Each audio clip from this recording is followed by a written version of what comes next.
Hi, I'm Krista Redpath, and you are listening to Where Are They Now, a summer podcast series brought to you by Krista Redpath Media, where we break down the game, elevate the story, and champion the female voice.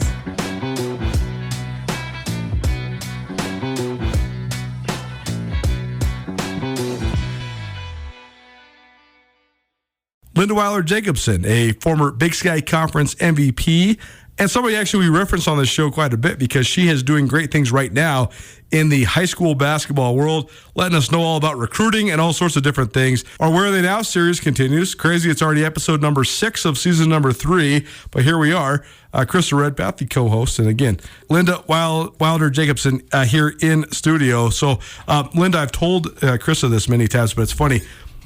When my family moved to Missoula in 1993, I was 6 years old. I had no perception about men's basketball, women's basketball. All I knew was that the Lady Griz, that's the hot ticket in town. You get your neighbor asks you to go to the Lady Griz game. Here we are. We're going.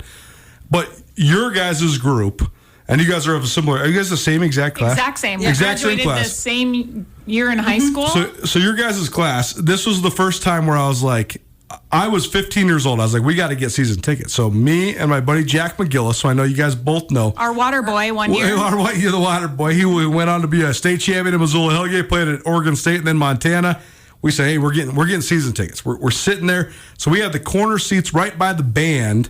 And we watched your entire senior year. So welcome, man. Thanks for being here. And congratulations on all your success. We'll get to that in a minute. But you guys, even though I knew about Lady Griz basketball, this is when I first really got into women's hoops. So thanks for being here. Oh, you're very welcome. I listen all the time. So this is nice to be in the studio live with you guys. It's so fun to have you live in studio. This is our first live show. It is, right? Pre-recorded, but having you in and being able to visit with you, Linda, yeah. It's exciting stuff. Thank you for having me. So first of all, let's just start with the here and now. What have you been up to? I mean, we know, and we kind of talk about it a lot. This is less mysterious, right? Like last week, Peyton Ferris was on. We're like, what have you been up to? We haven't heard from you in a couple of years. What have you been up to? Tell the people what you got going on. Well, I won't go in since I graduated, which was 2000. I won't fill you in on those details, but yeah. I was gone for quite some time, so we moved back in 2015 and kind of got back into Lady Griz Nation and all that kind of stuff. And we're raising 2 boys. They're high school freshmen and an 8th grader. So I have 2 boys, and just kind of trying to be, wrangling kids. I've gone through some jobs, but recently I created my own company, which is the LWJ Productions and Recruiting Consulting, and that's just been, I just don't have a bad day. And then just building relationships and covering all these kids and also cheering on just the state of Montana. So been kind of busy. You stayed connected to hoops throughout all of it, though, right? You mentioned multiple jobs, but I know you coach high school basketball at multiple different Missoula high schools. So, I mean, that's awesome. That must give you a life. Yeah, I never thought I was ever going to be a coach. And Trish Deuce pushed me into coaching at Hellgate. And I was there for 5 years, and then 2020 hit, and just some other things that came up. So I coached there for 5 years, and really tied me back to Montana and the talent and how hard these kids work. And I wasn't tied into high school basketball that much until that happened. And I just haven't looked back, and I've loved it. Well, I was excited about this interview because not only do we get to talk about you, but we get to talk about one of the most fascinating dynamics, I believe, in what's going on in Montana sports right now. And that is there's always been very good girls basketball in Montana, women's basketball at the college level. I think right now it's better than it's ever been. It's not even close. I mean, you run a service that helps young ladies get recruited, and this is not forced. This is not like, hey, we're trying to get these girls offers that they don't deserve. You have all sorts of people that are clients that are getting offers from SEC school. I mean, the girls basketball right now in Montana is crazy, and it's not just at the AA level. I mean, you have Division I girls in Class A, Class B, Class C. I guess start with that. What is it like to be a part of this and just to see the rise of this? Because both of you guys, I think, have a huge influence in this. I really do think that the Lady Griz have passed, the Lady Bobcats have passed, sort of set the tone for what women's basketball can be, made it very popular in the state. But right now, I mean, it's as good as it's ever been. Wouldn't you agree? Oh, I would 100%. It's really crazy to see the growth, because I would say back when I was coaching at Hellgate, there was a few. There wasn't really a lot that were, going on at a high level or just going on. And I feel that the more that it's all about the kids that are now young, seeing that these girls at all levels are reaching that next level. And especially with the Caitlin Clark effect, it's just driving these kids to continue working hard and know that they can get there. And you're seeing it. And it's the state of Montana, these kids, that's why I do what I do. They deserve a chance, and they deserve to be on people's lips, because they do. They work so hard at what their craft is. So Linda, taking a look at this business that you've grown, I've also really admired that you seem to find the right fit for your athletes. It doesn't necessarily have to be Division I, but it's finding what their interests are and pairing them up with the right college or university that fits the personality as well as the academic endeavors. 100%. And that's probably one of the biggest reasons what drove me to do what I do is, I mean, you and I understand it because we were coached by somebody that didn't coach us for who we were. He coached us for who we could be. And there's great coaches like that out there. And it completely, I tweeted about it today. It's life-changing. And these kids also have to understand that they deserve that. And for these athletes to go through and actually be empowered by the recruiting process and know that what questions to ask to get to that point. For sure. And then they find it. It's amazing to be a part of. I love that team camaraderie. And it actually first started with your initial team. So we should take it all the way back to the beginning. Before we do that, though, we have to say thank you to Ryan and Miller Law. Ryan and Miller Law, our presenting sponsor all summer long of our Where Are They Now series, Krista Redpath, as well as Linda Weyler Jacobson in studio, our first in-studio guest of this awesome series. Ryan and Miller Law is a law firm specializing in personal injury and criminal defense. They handle cases across the state of Montana and focus in specific areas of law to ensure they provide their clients with the best representation. The law firm proudly handles automobile accidents, medical malpractice claims, wrongful death claims, DUIs, and criminal charges. Visit RyanMillerLaw.com, or you can always call them 24/7, 542-2233. That's 542-2233. Before we get to the good old days, I have one more question on the here and now. I do think, though, first of all, have you read Malcolm Gladwell's book, The Tipping Point?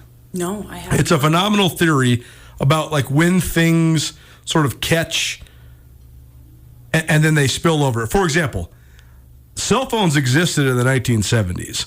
Everybody didn't have a cell phone, though, until like 2005. What was the tipping point? What happened in terms of technological innovation and also accessibility, resources, all those sorts of things? This seems to me like what's happening in women's basketball in Montana. The small town kid who doesn't really get a chance in a lot of different sports, they still have a slight chance, but like in football, they're just going to go to the Cats or the Griz.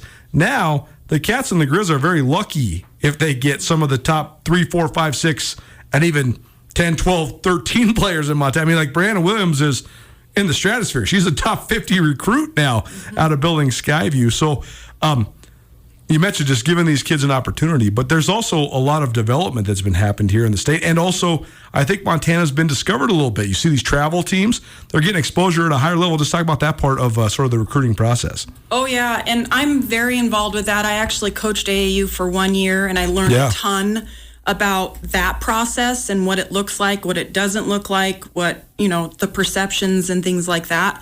But there's more, the travel teams are much more distinguished now. There's teams or programs that have been around for a long time. Yes. And so their reputation is kind of clicking up to whereas they're not new anymore. And I think that helps these athletes because the reputation of those coaches or the program is there.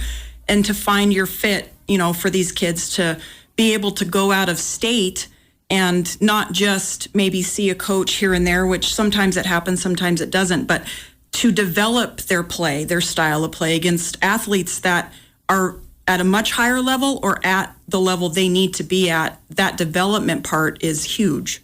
That's why I love watching some of your social media and stuff, though, and some of these other gals that I've connected with on social media because of your service. Like, you watch these highlights from some of these AAU tournaments. This is not just like some underdog. Like, these girls are going out, like Paige Laughing from Huntley Project. She's going out and dropping 35 in these tournaments against some of the best recruits in the country. I love it. I think it's so awesome. Yeah. It's almost a different era than us, though. For sure. We just didn't have For those sure. opportunities. For sure. And for us, it was about making Montana better. So when I look at the top basketball players around the state, a lot of us decided to stay and play for the Lady Griz. Stay and play for Montana State, which is different now. I think expanding, but it just shows there's been some. So let's talk about that point. This is a question for both of you guys. We'll start with Krista. I think that this sort of tipping point has been really good for exposure in Montana, but you also now have this sort of quote unquote fear. It's not a real fear, but like this thought that maybe some of the best players in Montana are no longer maybe going to come to Montana and Montana State. But at the same time, I do still think that there's some great players that are like, well, it doesn't matter what offer I get. I dreamed about going and being a Lady Griz for my whole life. I dreamed about going being a Lady Bobcat. It seems like it's a good position to be in, even if maybe some of the top talent goes elsewhere. Yeah, absolutely. Yeah. I mean, how do you manage that? You're a former Lady Griz, Linda. You obviously want your clients and your people that you're supporting to go and explore the best opportunities. Do you still see sort of a fervor for playing in state? It's still there. It's just different than when we played. So Sure. it's getting used to that part of how we played. We just knew we wanted to play there, and I think nowadays, right. And like the top goal was to play at Montana, right? Yeah, I mean, there was a team that had all Montanans on it that was probably one of the most, if not one of like the most successful Lady Griz in program history. Totally. And now, like, to me, it's important, I think, for these programs to have Montana kids on their team that are hitting the floor and making those moments, because it's important for these younger kids to see that, hey, they can make it at that level. But there's also the fit. Like, you have to be able to know what your fit looks like. And just because they're the Lady Griz or the Bobcats, you have to make sure that it's fitting every one of your, check marks. The Missoula community is so supportive, but I will say Montana fans want to watch Montana kids. They do. Across the whole state. So I think if you bring that in, and it puts people in the stands, especially at Dahlberg Arena. Well, it's just nowadays, especially with the portal, I think it's so hard. At least maybe other fans don't feel that way, but it's hard to really grasp and buy in, I guess, to becoming a fan or wanting to show up for games if you're seeing portal players that you don't even know their names. Sure. But now you have someone you've been following for 4 years at a Class C school, and now they're putting on a jersey for the Bobcats. I mean, I'm going to that game. For sure. It's such an interesting dichotomy that I think that these coaches have to deal with, and I think that the fans have to deal with too, because again, what you guys just stated is absolutely true. People from Montana, they love watching Montana kids. I think so much of that is because so many Montana kids, like yourselves, Linda's from Billings, Chris is from Great Falls, paved the way. Like, they've had success. If coaches recruited a bunch of Montana kids and then they weren't any good, they wouldn't like them that much, right? But like, this is the magic of Bobby Houck as the football coach at Montana, right? He came back in. He says, I'm going to make my roster 65% Montanan. And then you got guys like Ryder Meyer and Trevin Granny, all these guys that are just tiny little guys from Montana that are just leading them all the way to the national championship. So there is sort of a road that's been paved, and it's definitely an interesting dynamic. It's our Where Are They Now series. Linda Weyler Jacobson in studio with us. It's presented by Ryan and Miller Law. At Ryan and Miller, Paul, Ryan, and Angie Miller truly care about their clients and their community. It's important to their firm that they help serve Montanans all around Western Montana and the state of Montana.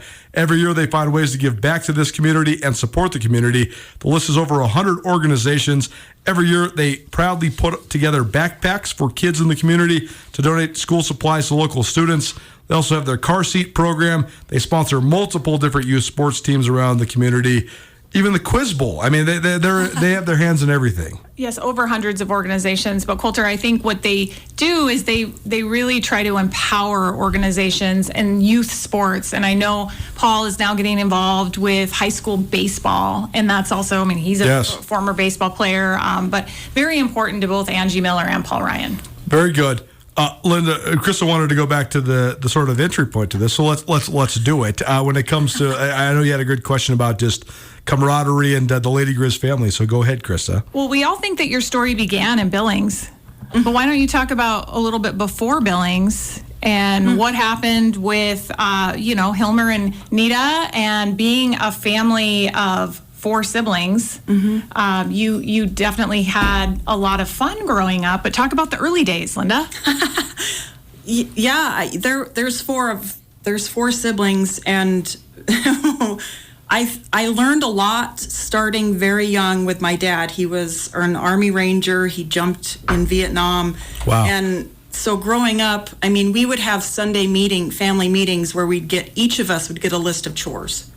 And we would have to finish those chores or we wouldn't get our allowance of like 25 cents.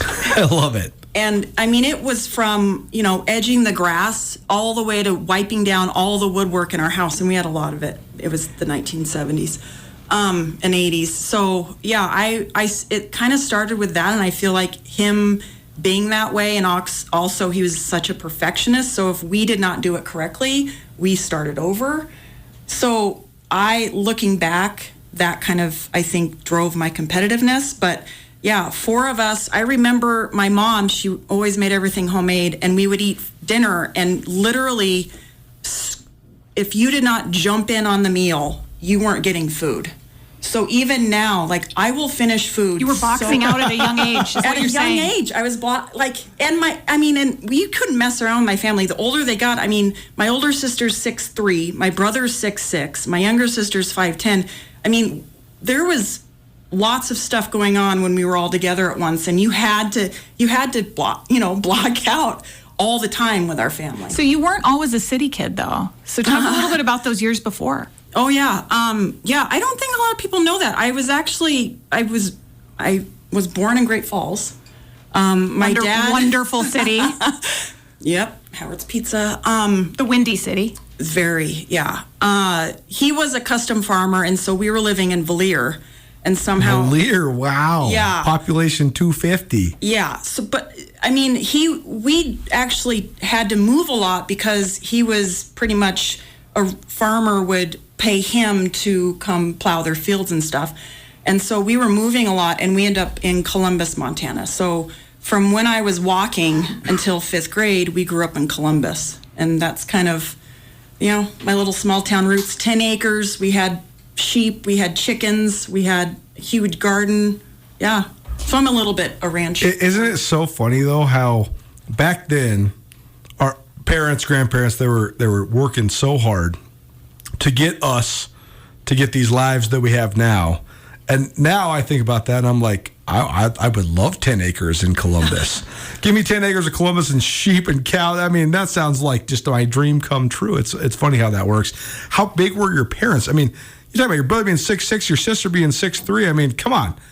What size are your parents? My dad's 6 foot and my mom is 5'9". How did that happen? My grandmother, she was about 5'10", so my dad's mom. Okay. But my mom had, his name is Big John. So this was 2 generations before my mom. He was 7'2". Oh my gosh. Yeah, he's Big John. They call him. Yeah, he's big. So it had to come from Big John. It's funny how that stuff like skips a generation or two, though, right? I mean, like you guys have probably seen my mom. My mom is like this big. Me, my brother, my dad. It's hilarious. Linda Weyler Jacobson in studio with us for our Where Are They Now? Presented by Ryan and Miller Law continues here in studio. Our guest this week, Linda Weyler Jacobson, a Lady Griz from the mid-'90s all the way through the 2000 season, a Big Sky Conference MVP, a multiple-time first-team All-Big Sky performer, and I must say, one of my favorite players when I was growing up. And here we are. We've connected. I know it's so funny. I always ask myself, okay, like when you're feeling okay, am I doing things right? Am I doing whatever? ask yourself what your 12-year-old self would think of what you're doing now. Like my 12-year-old self, if they knew I was hanging out with Krista Redpath and Linda Weyler, they'd be like, man, you're doing great. This is awesome. So here we are. So appreciate you for being in studio. Appreciate Krista Redpath for co-hosting. We talked about Linda's awesome endeavors now. LWJ Productions is an awesome resource for many, many high school athletes, helping a bunch of basketball players, both boys and girls, get elevated opportunities across the state of Montana.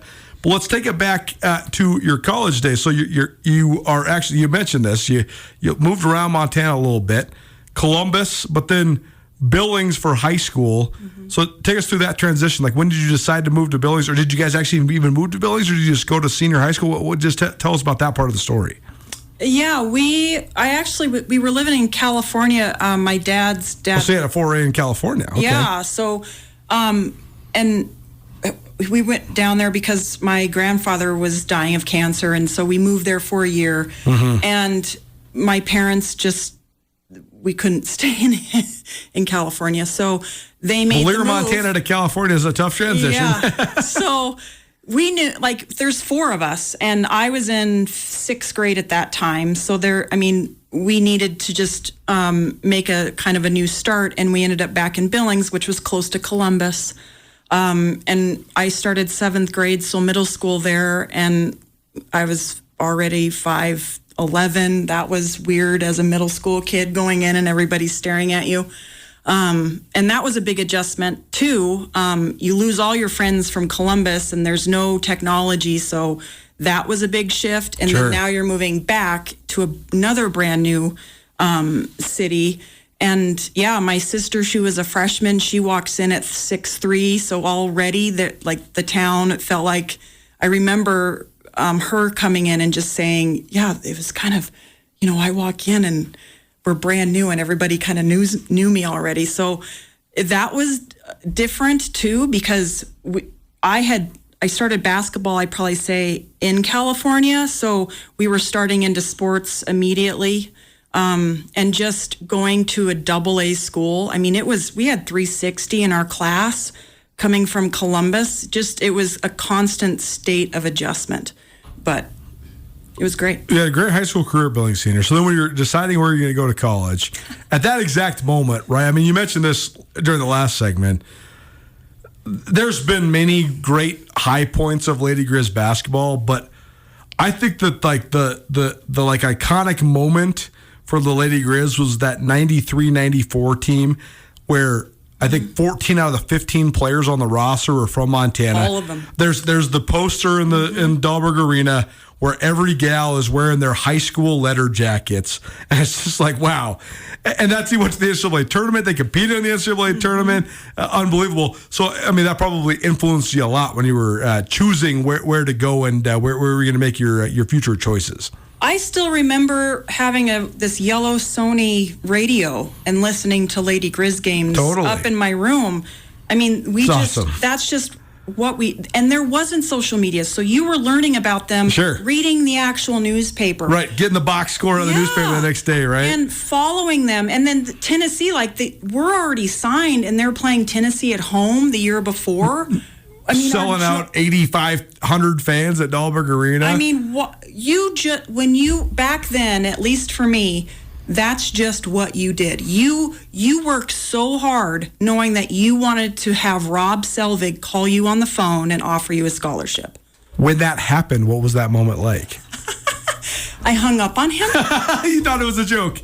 Well, people don't understand, and this is something with my job, that every time I get a player to say I got an offer, I always want to know how it happened, because when we were getting recruited, they were handwritten notes. We weren't getting, people have to understand, back then, it wasn't a DM on Twitter. It was a handwritten note. Right. And they came and watched you play all over the state. So he came to some games, Shannon Kate at the time. Well, her coach, Larry Tossi, was my coach. Right.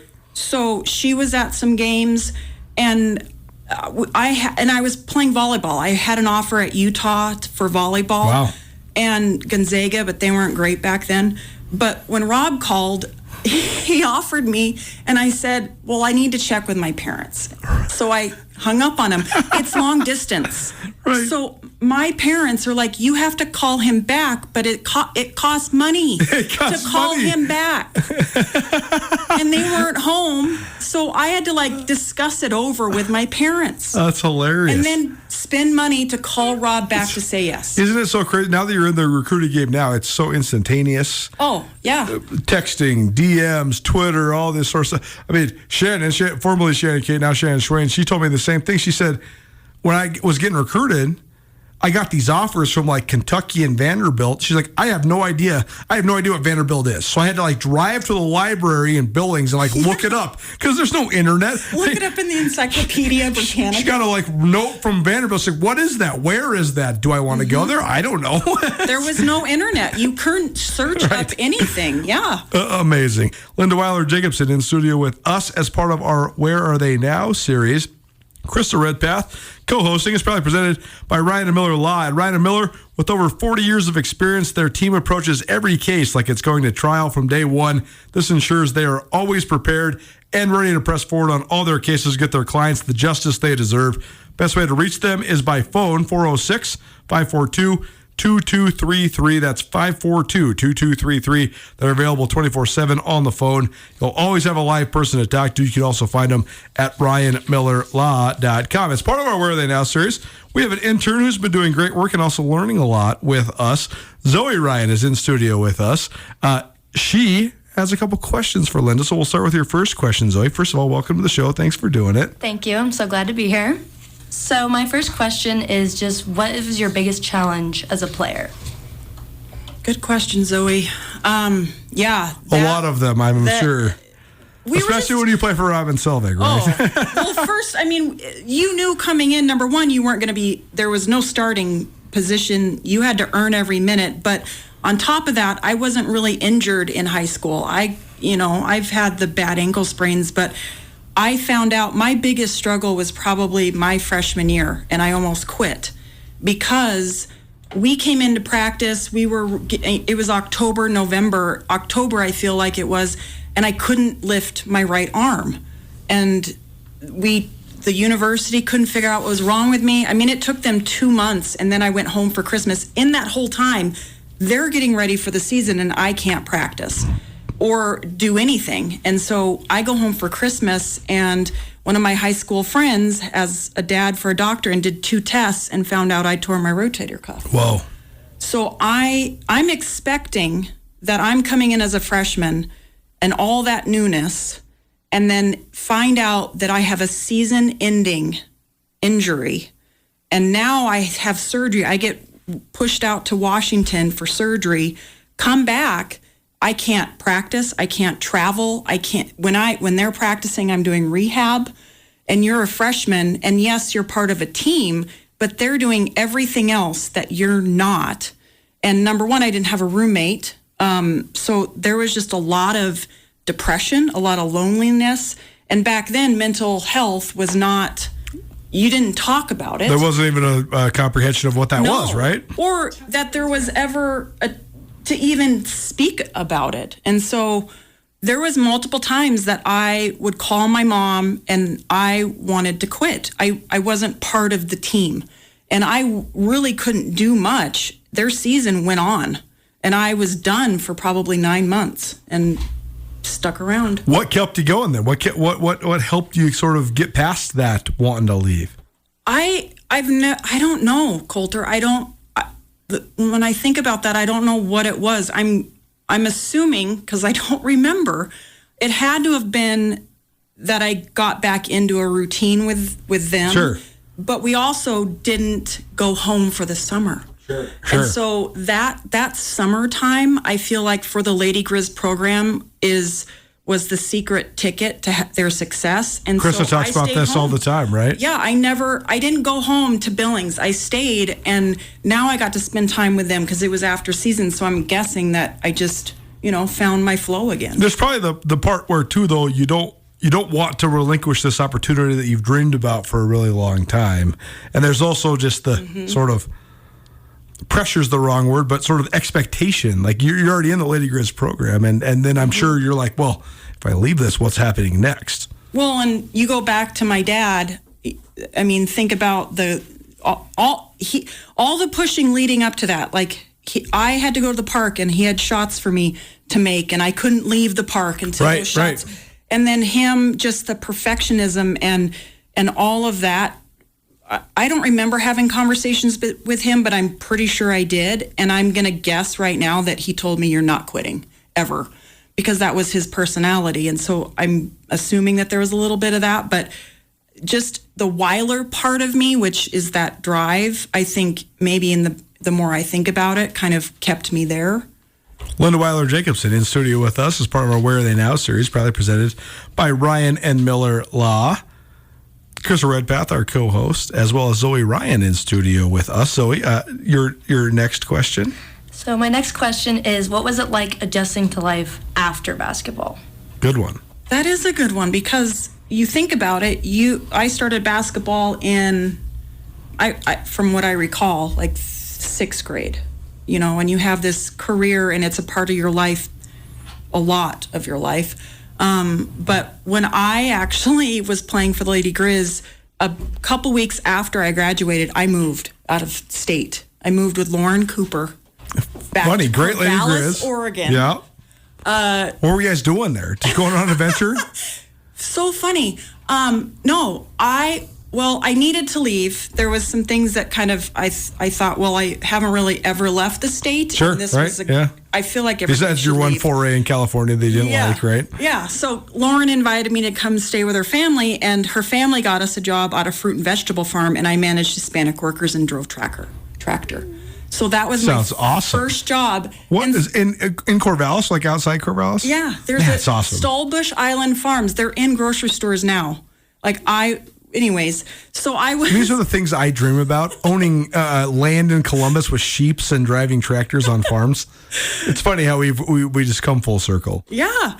Well, but I didn't play. I think Lauren and I played a little bit.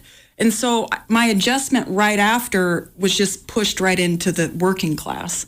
And then I moved to Portland about 8 months later and sold copiers for Pacific Office Automation.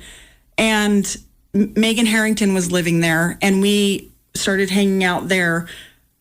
So there wasn't really, I would say, like this, and I moved out of the state, so I wasn't involved anymore with the Lady Griz. I still watched them, I cheered them on, but I wasn't really, and I don't think I was playing very much either. So the transition to me was immediate, well, I'll just move on. And I think when I moved back, even in Vegas, I moved to Vegas, and we would play rat ball with Laura Valley and Cheryl Keller. I didn't really start realizing how much I missed it until, 10 years out. Amazing. Linda Weyler Jacobson in studio with us. Former Big Sky MVP and a former Lady Griz in studio with us. Krista Redpath co-hosting with me. Appreciate Ryan and Miller Law for their continued support of our Where Are They Now series. Ryan and Miller is a law firm specializing in personal injury and criminal defense. They proudly handle cases across the board: automobile accidents, medical malpractice claims, wrongful death claims, DUIs, and criminal charges. You can hit them up at RyanMillerLaw.com, or 406-542-2233. That is a answering service that's available 24/7. Also, congratulations to Angie Miller, had a new baby recently. So happy, healthy, and all the good things. But we appreciate both Paul Ryan and Angie Miller for their continued support of our Where Are They Now series. Before we get back to more with Linda, Krista, we have our Community Spotlight like we do each week here on Where Are They Now. It's presented proudly by Vertical Raise. Vertical Raise is the premier online fundraising platform. Any sort of organization you have, from a high school band to a high school volleyball team to a nonprofit, Vertical Raise can help you. Pete Hamill actually just sent me a cool picture. We did a Vertical Raise Class AA Player of the Year last year, but actually Player of the Week each week throughout the football season. And then we did Players of the Year at the end, and we got these cool trophies made up.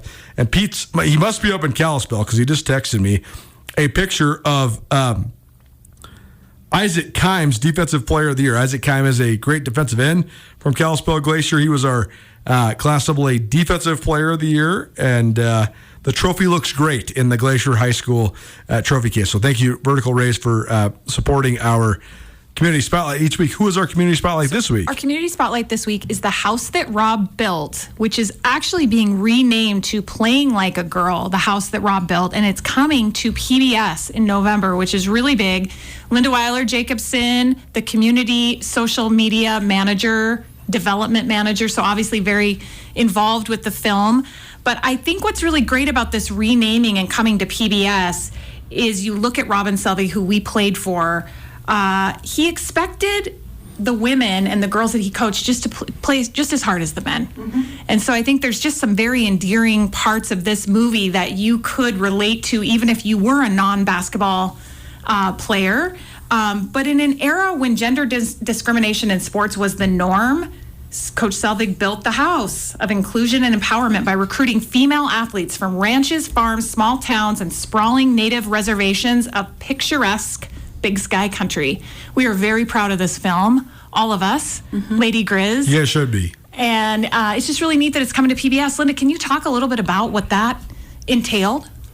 Yeah, it's really exciting because it was launched in 2020 and it showed really well. People could buy DVDs and things like that. But the one thing that it's still lacking is Rob is so well known within the state, but he's not outside of the state, and how much he did impact women's basketball and how there's just no conversation around him with that. And this film getting to the national audience on PBS, especially right now during the Caitlin Clark era, and how everybody has women's basketball on their lips and their fans, it's just, hopefully we're not going to just spread the word in Montana, but we're going to get a huge mass of people to actually first hear about Rob and what he did, and 140 women that, he coached and thrived and all that he did for women's basketball. So it's a really important project, and I just encourage everybody to help get the word out. Because and what's the best way to do that? What can our listeners and viewers do to help share this film? Yeah, we have all the social media platforms. It's the house that Rob built on Facebook and Twitter and Instagram. The biggest thing is if people want to share that on their social media handles, but it's more getting it out to people outside of the state. So the more that you can help us, if you see a post, help us share it, put it into groups that are maybe not in Montana, talk about it, get social, because that's the best part. They don't have a big marketing budget, and so it's the fan base that we need to really push it. Where Are They Now series presented by Ryan and Miller Law. If you haven't seen it, the house that Rob built, now called Playing Like a Girl. It's going to be on Montana PBS in general. So hopefully this helps spread the word, because I think it really is an important film. And Megan Harrington and her team did an awesome job making it. Linda Weyler Jacobson, our guest here on our Where Are They Now, presented by Ryan and Miller Law. Chris, I know you had a couple other things about the past before we circle back around to the future. Well, Linda, we have had a lot of memories when I look at you, all the way back to age 15. But coming in to play for the Lady Griz together, both being from AA schools, we won a lot of championships together, 4 specifically, went to 4 NCAA tournaments, beat up on those Montana State Bobcats across the state quite a few times. All the times, right? We don't count it. We had 1 year where it wasn't at home. It was at Sentinel High School, we don't count that. But I will say, we scored a lot of points. We rebounded. We had all these, really great statistical performances. But one thing that you and I have in common, and we landed on the exact same number, 87, we led the Lady Griz in fouls. I was my sophomore season, and it was your junior season. 87 fouls. Are you kidding me? Both of us ended up with that number. Average out to 3.3 fouls a game. That's nothing. That's nothing. The closest to you was Linda Cummings at 62, and for me it was like Greta Koss at 54. So not only were we hacks, they track that? They track that stat, but only because you and I ended up with just very prevalent, very much the leaders in that statistical category that we share. I thought you'd get a kick out of that. did not know this. 3.3 is nothing. I tell you a stat. My high school basketball career is nothing. I'm completely nondescript. I think I scored 11 points the entire time. Still a good screen, though. But my dad's best friend told me, hey, if you foul, every time you foul out, you get your money's worth.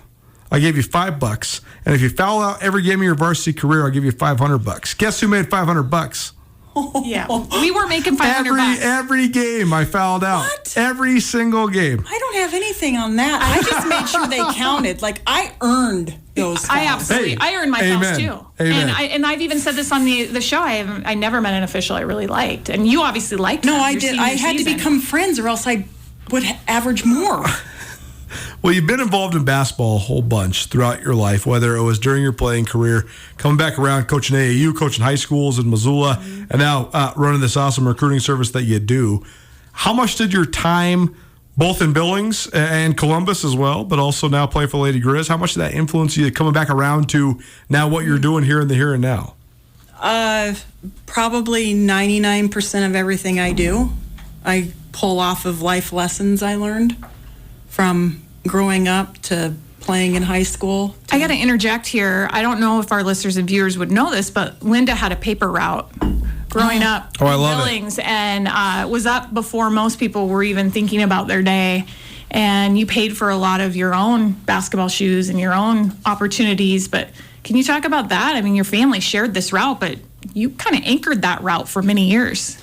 Yeah, having 3 other siblings, moving back to Billings, I would watch, and go to this big high school and see all these kids wearing Guess jeans, and I was not wearing those, and I did not like that. And so somehow I decided to get a paper route, and back then it was 4 blocks one way, 4 blocks the other, and it was right where we lived. And until I graduated, I don't think I missed a day. And my dad always told me, he's like, he was not going to take, if I couldn't make it, it was not acceptable. So coming back from Great Falls, I played 3 sports, and any road trip I would get up and do the paper route, and had that until I graduated.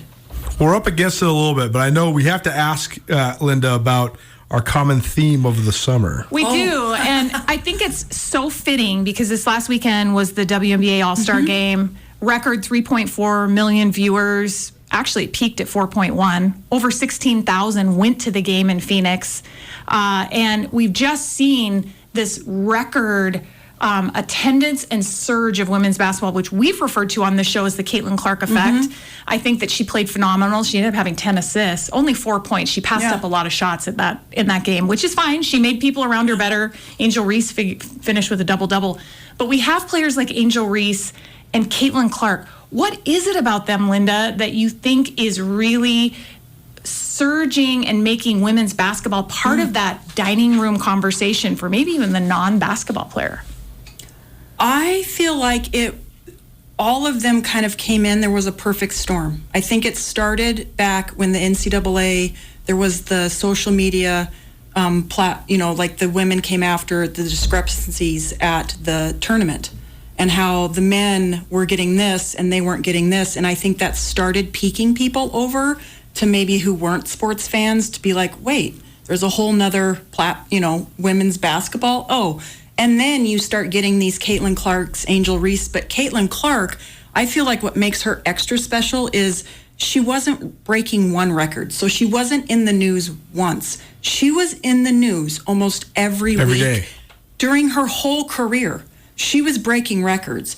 Not only that, but social media at that point, the content creators and the marketing standpoint, now you're not just breaking records for her, they're breaking crowd records. And it's not where she's playing, it's where she's playing against. And all these people are now on social media that were at the game, so they're going to share it. And it was just constantly building and building and building. And then you have NIL. So now they're getting these opportunities to be on TVs when they're not on the court because of advertisements. Well, she's certainly a dynamic player, and we've watched her. I mean, she's a prolific passer as well, so she makes her teammates around her better. We've seen the Indiana Fever struggle at times, but it's certainly been fun to watch her.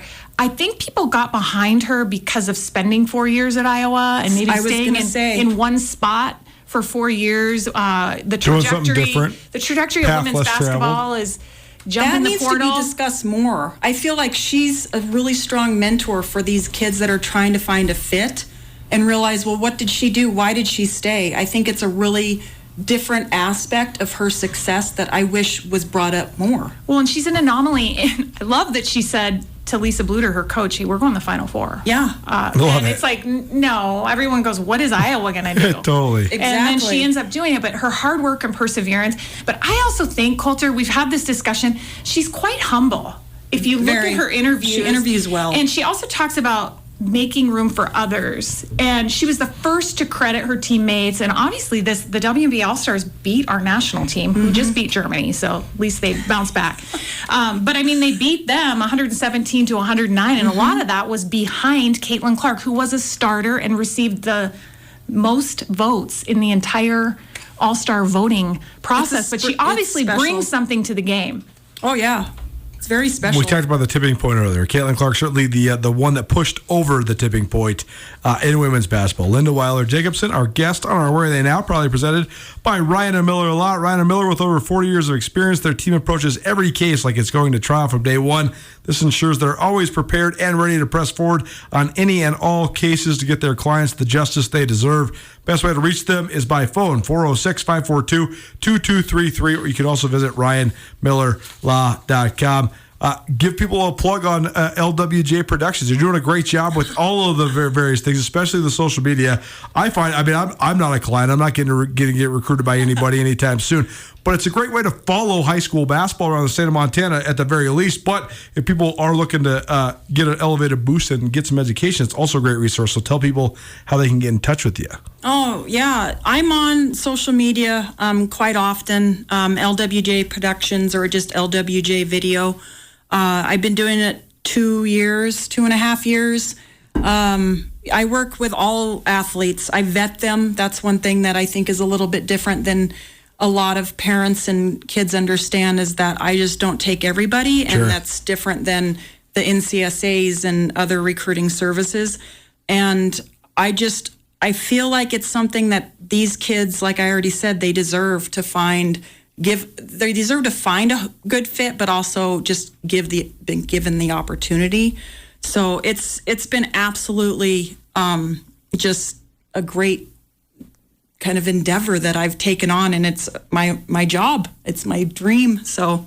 Well, good job. Keep living the dream, and thanks so much for hanging out with us. Oh, thank you for having me. I hope viewers like that. Oh, you guys do a great job. They loved it. Linda Weyler Jacobson, Where Are They Now? Krista Redpath, our co-host, Coulter Nuanez. Appreciate Ryan and Miller a lot, your Montana attorneys, as well as Linda and Krista for being here.